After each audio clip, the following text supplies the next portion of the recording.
Sanki sende çok kimi ve başkasında yok kimi. Aktardım dayanmadan yolun kenarında incimiş kadınlar. Tanrı şahidim,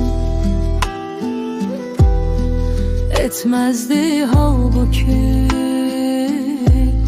Bu boşluk olmasa doyurabilmedim. Günahı yok hiç kimin, bir ananın meselen. Tanrı şahidim. Bir icazə ver sana, diyeceğim derdim ne benim. Kim diyer helelik, serip postu yere həsədlə.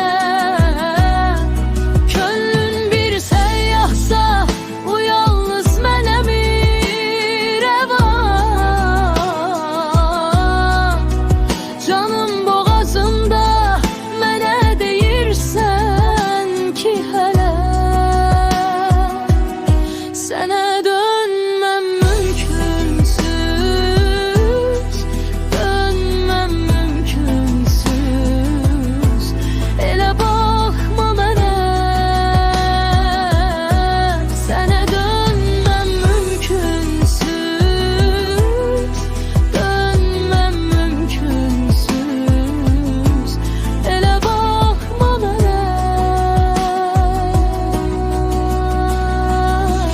En büyük düşmanıyım özümün, bir yeri yok derdimin.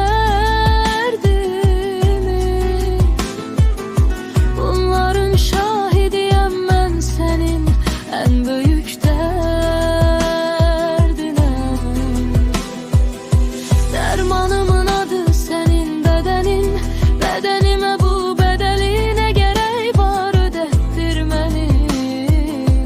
Zehirlidir ama danışmaz bedenim. Son bir bakım gedim. Sənə dönməm mümkünsüz,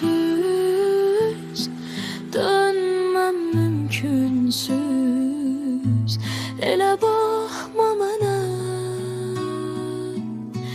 sənə dönməm